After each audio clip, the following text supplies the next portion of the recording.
What's up, y'all? It's Calvin here, coming back with week 11 of college football. Didn't do it week 10, but to sum that up, Bama played poorly against LSU.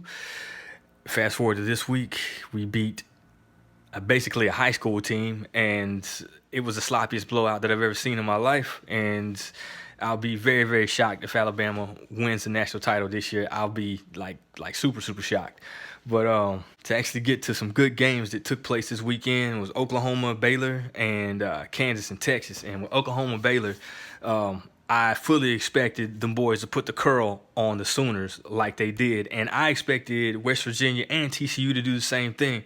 But I read both of those teams very, very wrong. But I was right about Baylor, so 1 out of 3 is not bad. And I mean, like, they came to play, like they just put these boys in the headlock and just, you know what I'm saying, went for broke on them.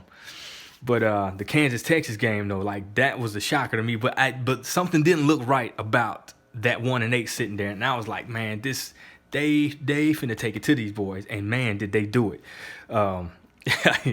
Like, it wasn't even close for most of that game. But then Texas, they, like, snuck back in. But Kansas came up clutch. And it's just, this has a different feel to any Kansas team that I've ever seen before. Even though Kansas beat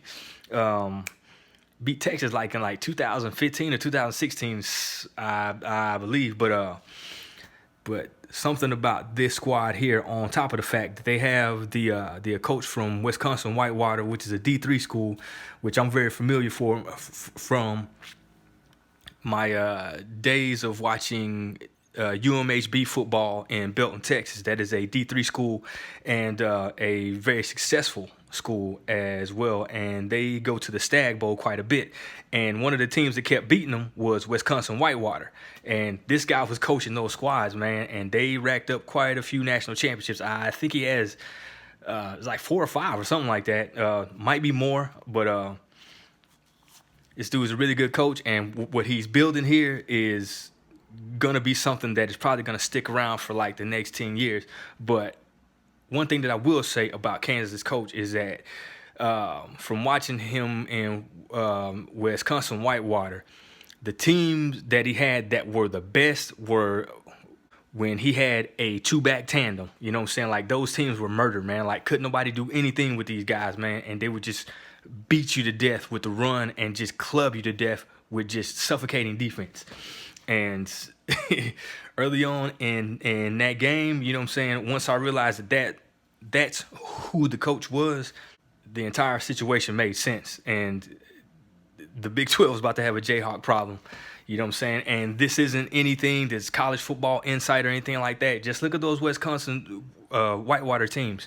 You know what I'm saying? Like, these guys, they had a distinct brand of how they would just punish people.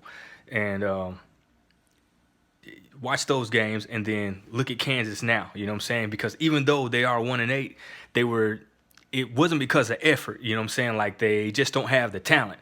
But it's like them boys are out there like making it happen, man. Like, they are really, really making it happen. And everything finally came together today. You know what I'm saying? So very, very interesting what's going on in Kansas. Also, as most of you know, college basketball has started back up.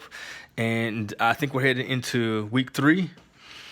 And, of course, I am a Tide fan. But just from the few games that I've seen so far, there's a few people that stick out to me. And that's a guy who plays for Kansas City, which is, I think, University of Missouri, Kansas City, or like whatever. Anyways, their mascot is the Kangaroos, and I got a chance to see them play last night against Missouri, and man, they beat the brakes off these fools. And like, it wasn't no fluke stuff. Like, they was housing these boys, man, like straight up. But they got this little dude named Evan Gilliard Jr.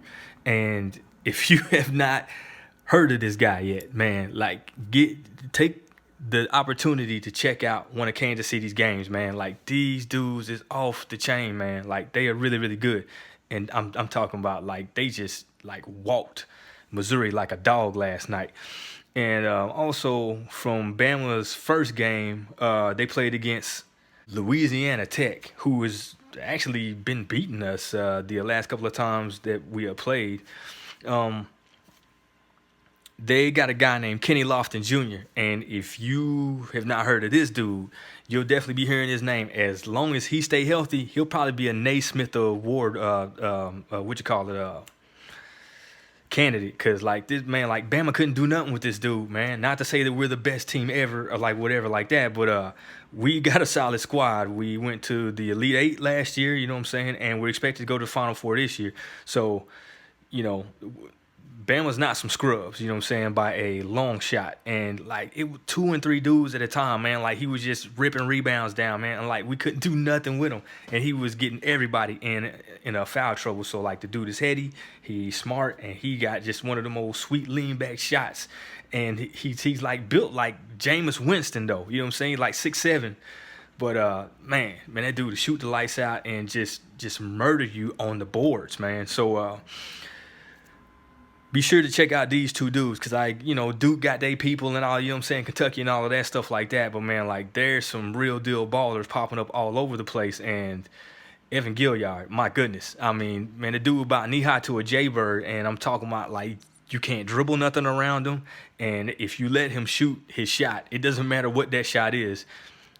It's most of the time it is gonna be bad for you. You know what I'm saying? He's just relentless, man. Just one of those little giants. But anyways, that's it for this week. Feel free to leave comments, subscribe, cuss, whatever you want to. Space Coast Sport Rant Lounge. I'm out. Here come the hot stepper. Here come the spiritual warrior. Excuse me, good people. I still love you like that. Hey.